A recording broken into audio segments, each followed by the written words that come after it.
ناظرین، ہفتے میں 7 دن ہوتے ہیں، اونلی 7 days،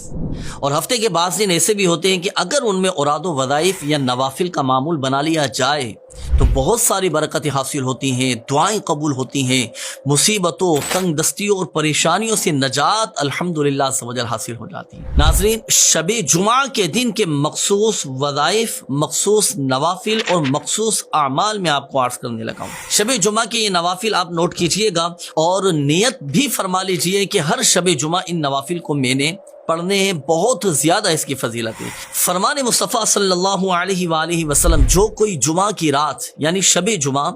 بعد نماز مغرب صرف 2 رکعت یوں ادا کرے کہ ہر رکعت میں 1 مرتبہ سورۃ الفاتحہ اور 15 مرتبہ سورہ زلزال، اذا زلزلت الارض زلزالہا، یہ مکمل سورت پڑھے 15 مرتبہ، تو فضیلت جانتے ہیں کیا حاصل ہوگی؟ اللہ پاک اس پر سکرات موت آسان فرما دے گا، یعنی جو موت کی سختی ہوگی نا تو اس پر آسانی ہو جائے گی، اسے عذاب قبر سے محفوظ رکھے گا اور روز قیامت پل صراط سے گزرنا اس کے لیے آسان کر دے گا۔ ایک تو یہ عمل ہوا شب جمعہ کا۔ دوسرا عمل نوٹ کیجئے گا اور اس پر بھی عمل کرنے کی نیت فرما لیجئے۔ ہر شب جمعہ سورہ یاسین شریف کی تلاوت کیجئے اور مغفرت کے حقدار بنیے۔ اللہ پاک کے آخری نبی صلی اللہ علیہ وآلہ وسلم نے ارشاد فرمایا کہ جو شب جمعہ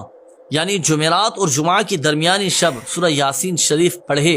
سورہ یاسین یہ قرآن کا دل ہے، سورہ یاسین شریف پڑھے، اللہ پاک اس کی مغفرت فرما دے گا۔ اور شب جمعہ کا تیسرا عمل بھی نوٹ کیجئے گا، اس پر بھی عمل کرنے کی نیت فرما لیجئے۔ اللہ پاک کے آخری نبی صلی اللہ علیہ وآلہ وسلم نے ارشاد فرمایا کہ جو مومن جمعہ کی رات 2 رکعت اس طرح پڑھے کہ ہر رکعت میں سورہ فاتحہ کے بعد 25 مرتبہ سورہ اخلاص پڑھے اور پھر اس کے بعد یہ درود پاک پڑھے، صلی اللہ علی محمد النبی الامی، صرف اتنا سا یہ درود پاک پڑھنا ہے اور 1000 مرتبہ پڑھنا ہے، تو آنے والے جمعہ سے پہلے خواب میں میری زیارت کرے گا۔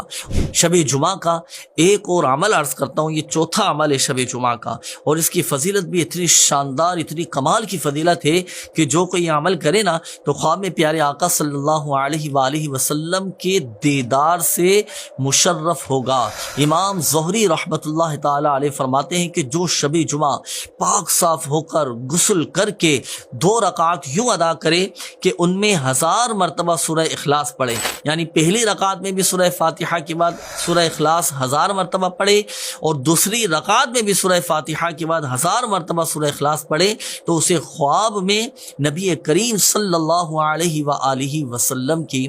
زیارت